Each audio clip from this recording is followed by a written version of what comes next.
Hi, I'm Brian and welcome to another Munro adventure. On this trip we were heading up for a 2-day camping trip to do 3 Munros. The first of which was Beinn, and for this we're taking the train to Sgòr train station. We were actually meeting up with a large group from one of the Facebook walking groups for this Munro, and because there's 2 of the Munros in the area, we didn't see the point rushing Beinn and then heading home, so we thought it was a good idea just to do Beinn and then have dinner at the restaurant beside the train station. We would then camp up and tackle Sgòr Gaibhre and Càrn Dearg in the morning. You can do these 3 Munros in the one day, however the only thing that holds you back from that is the train timings, as it is a very remote train station. I'd recommend having a look at the timetable and seeing how you want to play these Munros.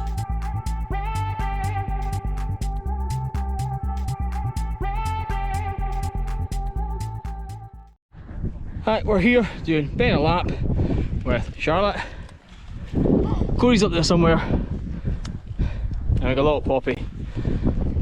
There really hasn't been much to film. It's not the most interesting hills in the world, but anything good we'll let you know. There is a few snowy peaks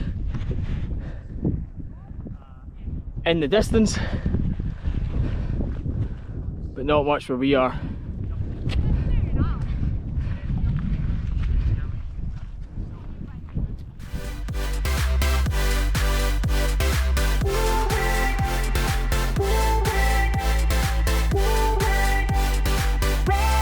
Once you break track and you start heading up the Munro, it is initially steep.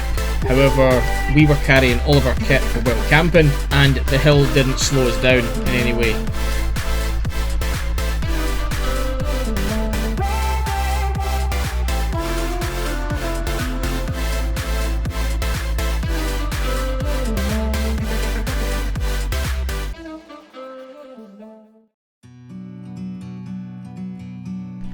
It does eventually plateau off into a nice approach towards the summit. It really doesn't take you long to get to the top of this Munro, meaning you can enjoy the views of the surrounding hills. I'm just sitting here.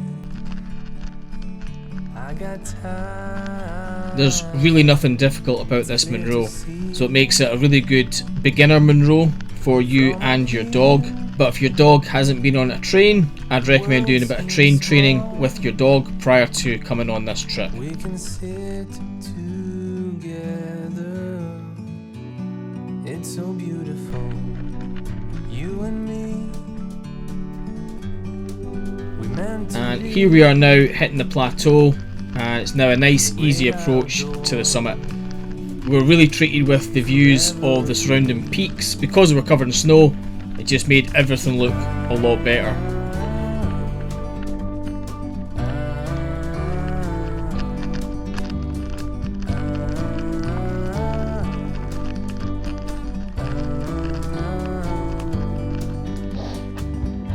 Sometimes you need to go,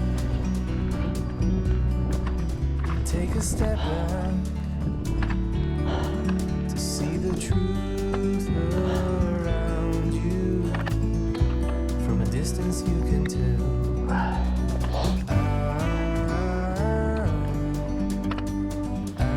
That's the summit just ahead of us, and there's a nice little pond where you could do a bit of summit camping if you wanted. Well, that's if you can break through the ice this time of year. As you can see, it's frozen over. In the great outdoors, forever free, you and me, meant to be. In the great outdoors,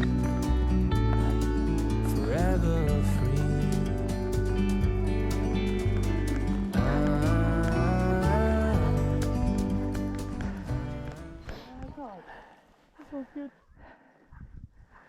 Yeah, you can hear Poppy coming. I know, he's just incredible, this doggy. Hello. What's this, Cody? Your 137th, is it? Really? He's up there somewhere. This is like Come on, Cody. off my dog at night. The children were all out in the garden.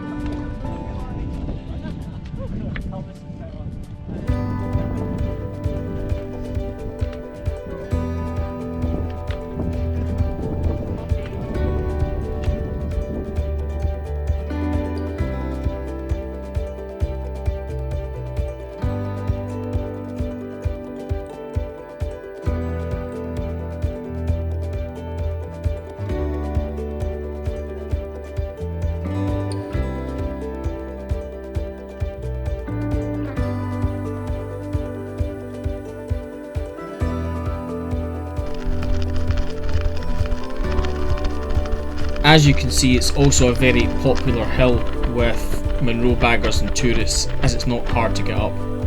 However, we didn't want to linger on the summit. We wanted to get down so we could establish our campsite and then get to the restaurant for dinner.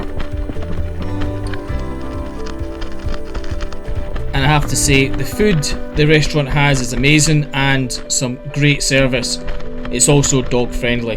So if you're going to do this Munro, I'd certainly stop in there for either your lunch or your dinner before heading home.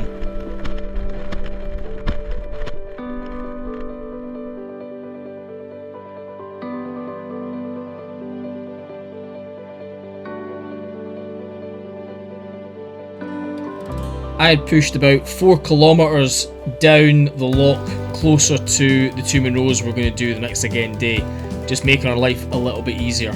Just be aware, because of the ground, that there isn't many great camping spots along the loch.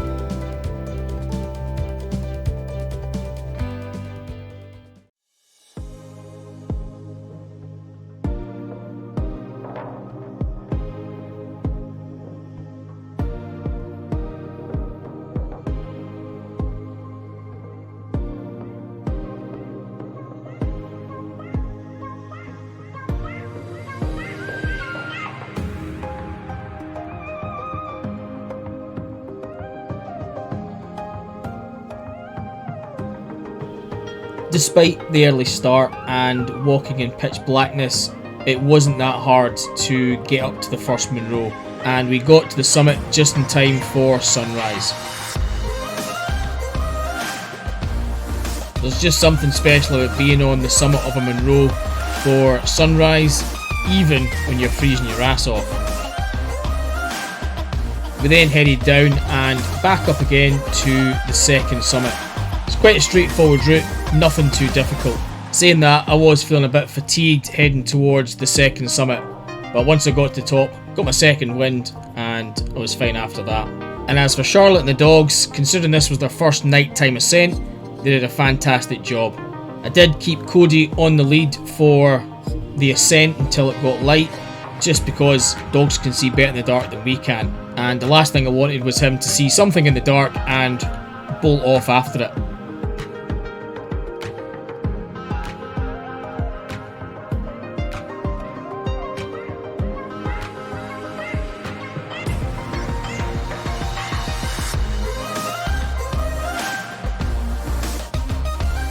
It is quite a long descent towards the loch. Be aware there is a big deer fence, there is a gate, however it's not that straightforward to see as there's not much of a track at this point, so good visibility will help you on the descent.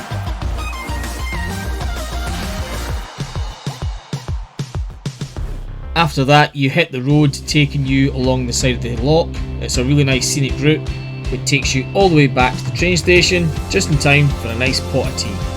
Thanks for watching, please like, share and subscribe, and we'll see you all on our next adventure.